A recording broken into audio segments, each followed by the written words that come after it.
Hello, hello, hello. Happy J Pow Wednesday. How is everyone doing? Good morning, Sterling, with the news. Good morning, Patrick. Again, everybody thanks Sterling for putting in all the news. What else we got in here? What else we got? Let me scroll through all the news. I was wondering who was paying attention. Patrick was actually paying attention. Patrick saw the duck. Good morning, Amit. Good morning, Jacob. Good morning, Royal Palms. Good morning, George. Can a dead cat bounce or bear market rally reach all-time highs? It can. It can. It just may. Oh, speaking of that, we talked about financial conditions yesterday. We talked about that. Here's Bloomberg's Financial Conditions Index. So this is where 2023 started. 2023 started here, so it was easy. Remember to rally last December, January, then to drop into March with the small banking crisis, then easing. Now look at the financial conditions since October's lows. Actually, this is the easiest it's been. Look at it all through 2022, 2023. So all the rate hike cycle. This is the easiest, according to Bloomberg's Financial Conditions Index, the easiest it's been the whole time. The whole time. Easier than when it was hiking at 50 basis points. So take that for what it's worth. But you know what? That's why the money flow is dictating it all. Easy financial conditions. Money flow will trump macro. Remember that in the short term, not in the long term, short term. So, good morning. Much glad you're back in LA. Good morning, Legion Reaver. Yeah, that's crazy on the financial conditions. And you can see it. I mean, just look at the DAX. The DAX is another example where it went from 2023 lows to highs in a month. So just think about it. Well, they can definitely keep QT going. It just depends. I mean, I don't think they have a problem. The problem is this market feeds into inflation also. The market continually overheated market can feed inflation also. Now, PPI numbers this morning came out better than expected. Remember, they're less important than CPI yesterday, but PPI did come out better. Forecast 0.2 coming in at month over month 0 at the core, 2% at the year over year.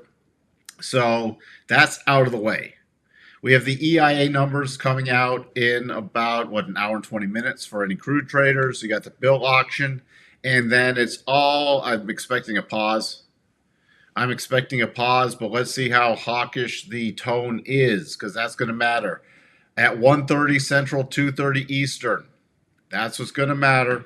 What he says at the conference. So, also remember, I haven't mentioned it. I sort of alluded to the fact that there are less reports coming out for the week, but remember, Friday is the historical quad witching day. So quarterly options, all the option expiration and on Friday. So Friday is going to be important from that standpoint. So do keep that in mind, especially after the FOMC is out of the way, please. In terms of where it's sitting this morning, mega caps, except for Tesla with the recall, which they're going to do a over-the-air update, supposedly. But all the other mega caps are up. Pfizer is getting hammered. So that's where that stands right now. But everything is pretty much flat to slightly up. Oil, after nearly hitting that 87.5, bouncing a little. The groups, we got comm services, energy, technology leading it, basic materials lagging today, and rate pause. And still, it's back to 5 cuts next year. 5 cuts. With unemployment still below 4%. and easing financial conditions, and then you're going to cut 5 times. The market's smoking crack in my, or whatever the new term would be, the equivalent term for 2023. But you got to trade. Short-term trend is up. It's trailing mode from my perspective. Greed mode, greed mode. The greed mode. Greed is good. Remember that. Just kidding. Adobe's after the close today. Has anybody looked at a Costco chart the last couple days? Costco's gone psychotic into earnings. It'll be interesting to see if Adobe reconnects to the 87.5. That's where, but it also has a potential double top, which may be taken out. So, good morning, Richard. Short covering Friday. There's not a lot of shorts left out there. Not a lot of shorts left out there right now. So, I mean, how extended is this? I mean, go back. I like to monitor how extended it is from the weekly 8. Okay, that's the top of the rotation zone. This is the most extended it's been in years. That's how insane this is. Now, not saying it has to stop.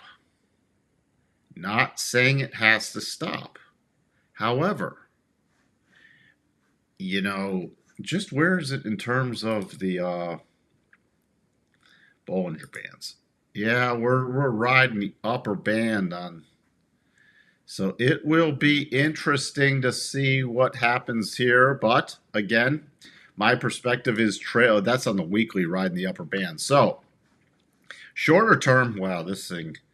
Shorter term, what do we have? I'm going to be keeping an eye on yesterday's high, today low area. We already went through some minor harmonics. There was a little mini potential double that never even manifested because it just kept marching on higher. If it rallies, 47.29 after J Pow is too dovish, and then 47.62 are the continued targets higher.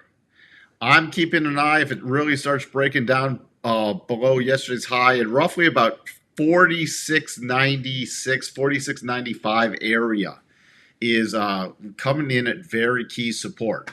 Remember, we have daily cycles back to the top and weekly cycles pinned at the top. So, but there is no sell signal just yet. There's nothing just yet heading into the FOMC meeting. I'm here on paper, luckily. I've not seen the most recent and plan to watch tonight. What are your expectations in 2024?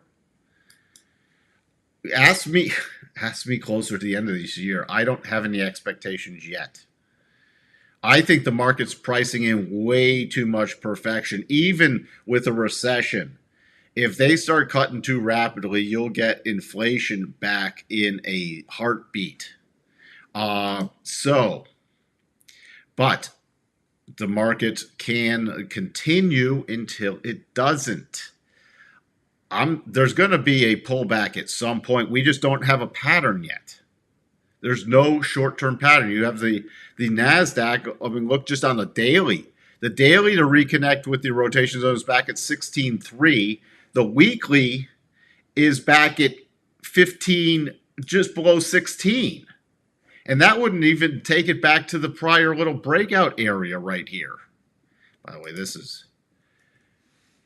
So, I'm expecting NASDAQ to take out to it's so geared now to... I'm expecting it to eke out some highs, which would be a major divergence up here. But again, the money flow is still money flow trumps macro. 16,551.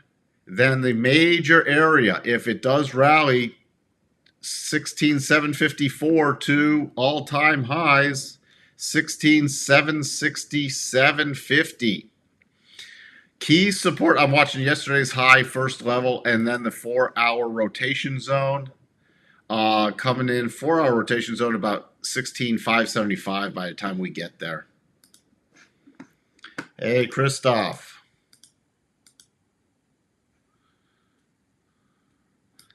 Funny, George. There's not a lot of shorts. It's winter time. That's pretty well. Southern Florida. Maybe there's lots of shorts in Southern Florida. So maybe everybody who's short is in Southern Florida. But thank you for I do get the humor because that's right up my alley. Dow. Boy, the reconnection with the rotation zone is here, 16,556. Remember, the Dow's broken out. So 16,832 is the first level of highs. This, I forgot to take off the table.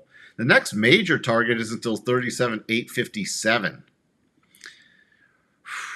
So there's no, see this, when it gets this, I can't even get pausing bars. There are no pausing bars, at least on the daily, to even get harmonics. That's another key sign that is getting psychotic.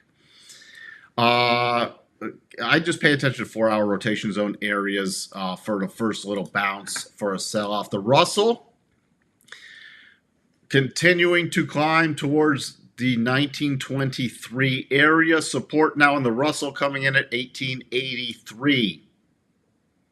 So... And are you wearing shorts, Eric? Are you a short? VIX, look at the the VIX, what was the close yesterday? The VIX is slightly up today just on FOMC, but from a options straddle position, this is also pricing in perfection from J Pow with volatility being this low. 1181 on a closing basis. Its prices. So 1235 is roughly a key level that I'm watching on any rollover play. I mentioned the DAX from essentially lows to highs in a month. Look at we were down. January opened here. So we went in November, just over a month. I stand corrected. We went from market lows since the beginning of the year to market new highs in a month and a half in the DAX. In the DAX, hitting the next key area. Very overextended. But first level of support, 16,550. Next target, 17,100.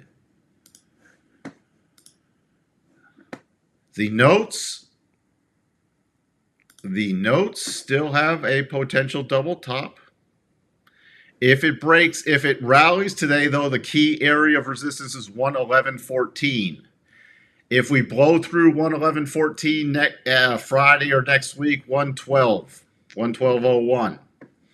Only thing that changes in short term is a close. First of all, a break below 109.31.5, then a close with a follow-through close below 109.31.5. The yields still have a potential double. We're still in an inside bar with yesterday.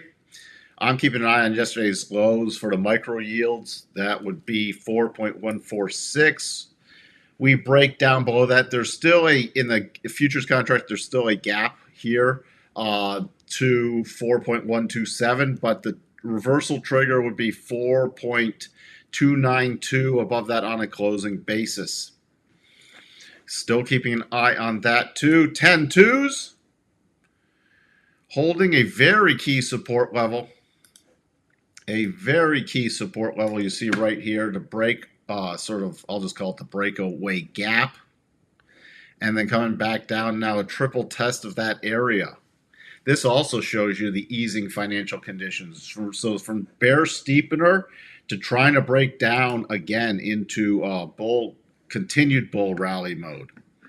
Dollar index still sitting in consolidation pattern. The inverse head and shoulders still in play. Not much to update today. Yep, the market can remain irrational a lot longer and you can remain solvent. That's why you don't short. You also don't try to buy catch a falling knife. That's the opposite of trying to short a easing condition rally. You got to wait for setups. So, and we'll look at Intel. We'll look, like, for example, would I be now? Look at Costco. Look at this. Going into I mean, you want to talk about price to perfection going into earnings? Look, boom. All-time highs, break just on a tear going into earnings. Now, even if they have good earnings. So, we got Costco. Intel. We have the weekly potential double top up at, let's get to the weekly. Yep, the weekly potential double top up at the weekly 200. Very nice. But would I front run it? No. Not unless there was a shorter term, some kind of sell signal that then rolled into that. I would not be front running that. But that's a very nice weekly up against there. And if we flip around here,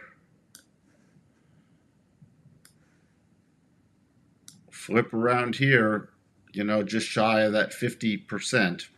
So back to the futures. Crude. Interesting to see this. I want to see where this week closes, because this would, if it does close below the 200, this would be the first close since February of 21, back below the 200. So I'm keeping a really close eye on that. All right, there we go. This is not a double, by the way, and coming within pennies of the 87.5. But it will be interesting to see how this ends up. Natty gas, nothing there yet. Gold, keep an eye on gold for any person looking for a potential reversal in gold. Yesterday's high is key. So if the FOMC and do we get a gold rally off FOMC or press conference, keep an eye on the high. 2012.5. Because a break above there with a follow-through close is a percent beat buy with daily and daily cycles at the bottom. So keep that in mind. I will be watching the high. Can't give financial trading advice, but we'll go over the percent beat buy, what I look for, so people can test it out. What else do we have? The yen. Inside bar still yesterday. There's just not a lot of great setups right now and there.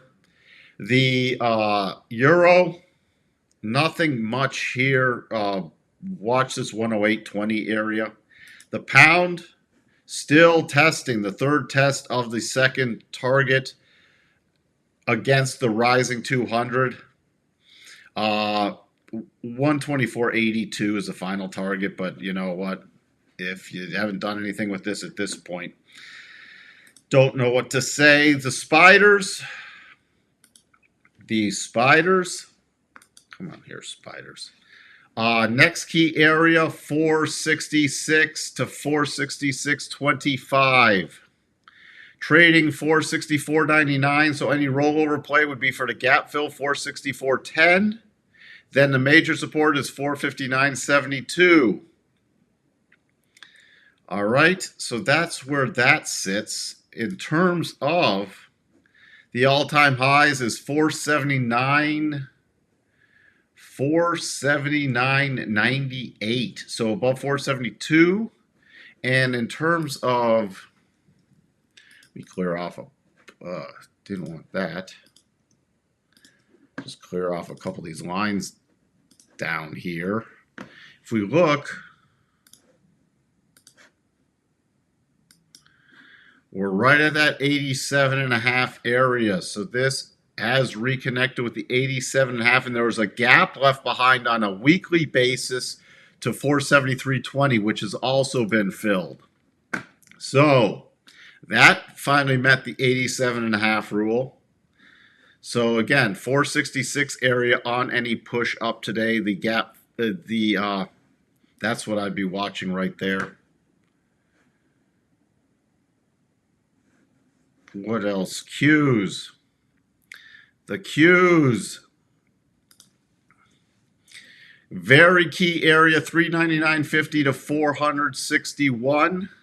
And then 407.09 is the next major level, trading 410 today. The gap fill to yesterday, 398.67.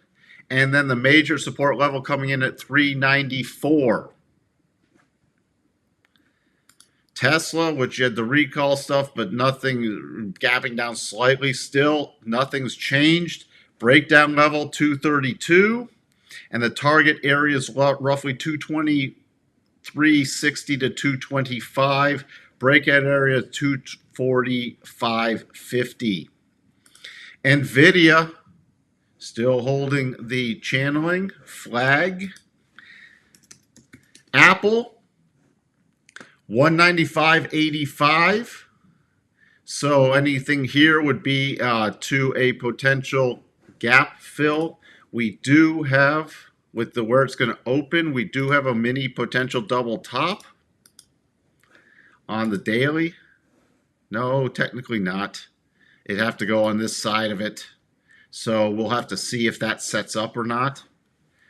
It's not on the aggressive side. But still final magnet 197.06.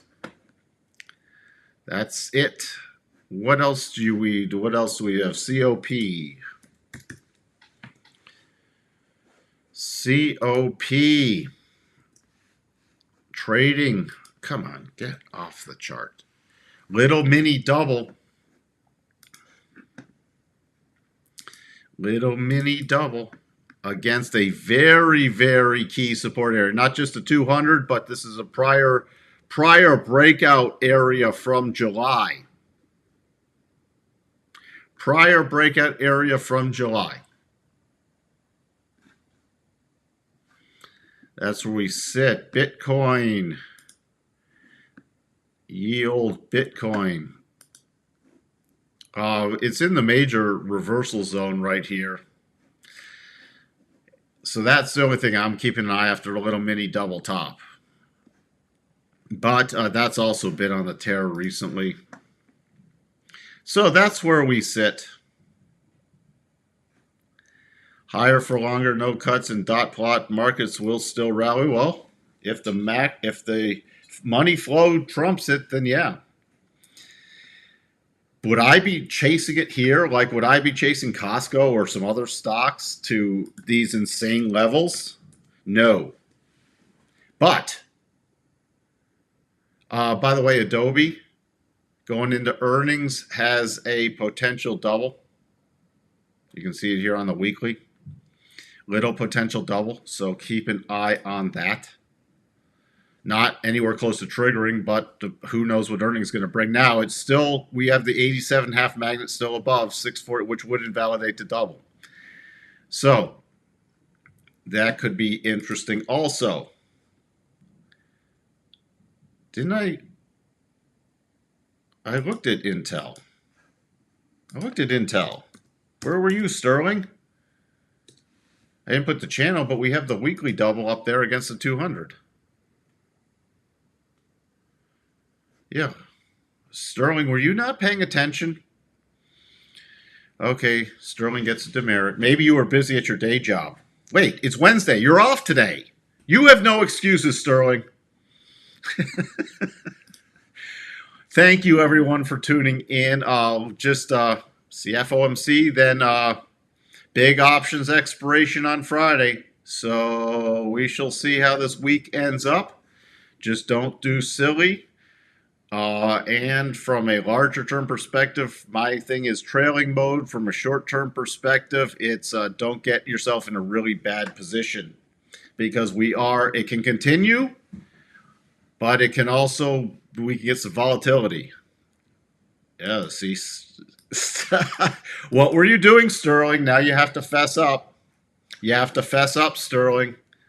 I covered Intel. Did I not? Somebody tell me I wasn't crazy. Make sure I am not going insane. I don't want to.